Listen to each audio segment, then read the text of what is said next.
Over the past half century, plastic has become the ubiquitous workhorse material of the modern economy.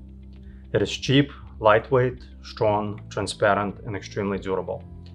Ironically, it is plastic's durability that in a sense is also its Achilles heel. Plastic is not biodegradable and it's hard to recycle.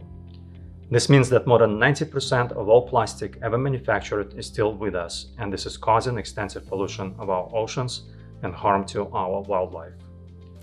More and more consumers are reacting against this, and they're especially demanding the phasing out of single-use plastics like straws, utensils, and plastic package. What we see around the world is that the consumers are more focused on the social issues and seeking the brands and the consumer brands that have purpose behind them. I think that it is an issue that is growing in importance in C-suites of all of the food companies, beverage companies, any companies that are using packaging to sell their product. And I think that it's added a third element to the consumer purchasing decision. So in the past, those decisions have largely been driven around price and about the quality of the good, and the consumer would then make a decision based upon those two. We have a third ingredient now, which is the packaging, and whether it is recyclable, whether it's compostable, whether it's biodegradable, and that's going to help drive the consumer decision.